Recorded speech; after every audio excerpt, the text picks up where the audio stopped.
argument. We will score arguments and talk games and plays in a bit. But we start with yesterday's tragedy at the Boston Marathon. Trying to make sense of the sense of something we've all had to do much too much lately. We mourn those we've lost, we grieve with those in pain, but there are things that never seem to have an answer. Why has this happened? How could we prevent it from ever happening again? From Kevin Cullen's outstanding piece in the Boston Globe today, quote, "We will get through this, but we will never be the same." Gentlemen, you've all spent a lifetime covering events like this marathon. You've all covered tragic events outside of sports. And Bob, you've spent your entire adult life doing it in Boston. What have been your thoughts of the last 24 hours? Number one, we haven't been the same since 9/11. Number two, whoever did this was very interested in getting to the heart of what makes Boston Boston. This is an innate Boston day. No one else has Maine. No one else has a holiday in which these things go on. It's a holiday. Federal workers, government workers do not work. It's a festive day, and it was a truly festive day yesterday with the sun out, blue skies. A great day for the runners, a great day for people at the 11 o'clock Fenway game. And so they know, whoever did this, that they were going to strike at the heart of what makes Boston innately Boston. And then to do it in a venue that would harm women and children. This person knew it was not going to be males. This wasn't soldiers. These were civilian people, and it was going to harm women and children, and that person did it, whoever did that. That's the number one thing I thought of. How diabolically fiendish this act is to do it in this particular venue. It is really beyond any of our comprehension. You've covered this marathon before for many years. Yes, at least 30 times, I'd say. And you don't think about that. It's such a festive occasion. And by the way, in terms of the future, you can't police 26 miles. And that's before we even get into the discussion about the immediate area and the commerce that goes on. It's not anything that can be cordoned off. So it's a very, very difficult situation for the authorities to confront. Israel, your thoughts of the last 24 hours? You know, Bob, also whoever did this sort of took a dagger to the heart of the human spirit because, you know, a marathon in particular, having run one 4 years ago, you feel like you're a part of something that gives you, that shows everything that's right about humanity. You've got people up before dawn there to celebrate you, a perfect stranger, to give you a high five, to push you along through that race. I mean, having run it, I felt like literally, like cramping for the last 10, 12 miles, literally felt like I was being pushed by the support of perfect strangers, little 5-year-old, 6-year-old kids running by giving you high fives. And you really want that feeling of fulfillment at the end after months of training. It's incomparable.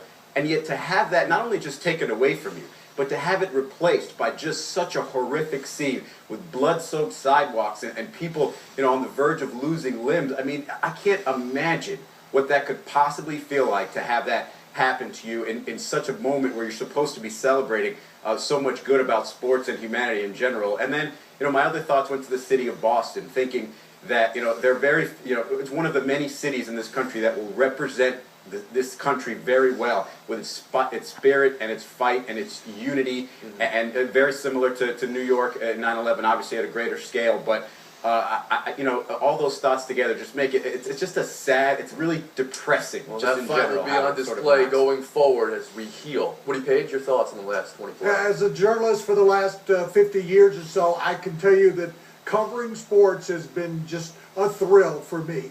Being at the highs in the Olympics in Australia or being at the World Series in Yankee Stadium, but there are the lows of covering Atlanta at the Olympics when the bomb went off just a block or so away from where Bob, Bill, and I were practicing our craft, if you will. And I've covered the Aurora shootings this year. I covered Columbine. I was in New York after 9/11 covering that the human spirit, as Israel talked about, is always wounded, but we continue to go on, and we've got to go on from this. And the world will continue to attack sports, it will attack schools, it will attack movie theaters at midnight, but we can't allow it to defeat us. And defeat is the worst word that you can talk about here. And I know that the people in Boston, we share your thoughts and your pain. But the people in Boston will go on. We all must go on. We must not fear what is out there to be fearful of. And Bill Plaschke.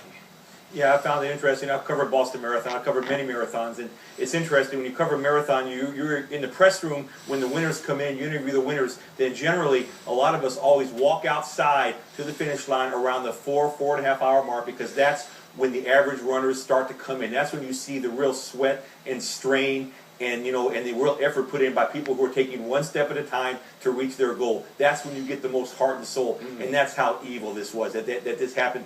It happened at all, but that it happened specifically at this time when it really rocked this race at its heart and at its soul. And it was so sad to see this and so upsetting. But then then you look forward and moving forward at that night, many hours later on the other side of the country, here at Dodger Stadium, two huge people who could be considered huge targets and huge controversies throughout their lives, Rachel Robinson and Magic Johnson. They had a choice whether or not to take the field before Jackie Robinson died at Dodger Stadium. They both chose to do so. They walked out there on the field in the middle of everybody and just waved to everyone. And it's like, you know what? We're not going to be stopped. Sports is not going to be stopped. And there's more good guys than bad guys out there. And that's the only thing I can take from this. But it's such a sad. Bob Ryan. Amplifying that thought alongside the horrifying stories about the fatalities and the severed limbs were in countless stories about the valor of people. The people who immediately ran toward the victims when the first blast went off did not run away. They ran immediately toward them. And then the more people that ran after the second one, not knowing if a third one was coming, to tend to the victims. The lives and the limbs that were actually saved by the people who tended those people. The immediate response of the first responders was celebrated today completely. They were wonderful. The hospital people, including the hoity-toity hospitals that we have not nearby, who generally operate on rich people, quite frankly, and have never been confronted with a mass situation, that were not trained to do this, that did it well, that saved lives last night. All these are the stories that are going to come out of this that are going to remind us about the good side of people. Israel. Yeah, and just jumping off of points there by Woody and Bob, and like Bob said, this race, it's 26 miles of area. It's so difficult to really prepare to secure that much area, but we shouldn't, as a country, obviously be afraid and think that sporting events are going to be targets. They're usually a lot more confined, usually a lot easier to secure. Therefore, we have to keep, like everybody said, just that fighting spirit and that confidence. Woody Page.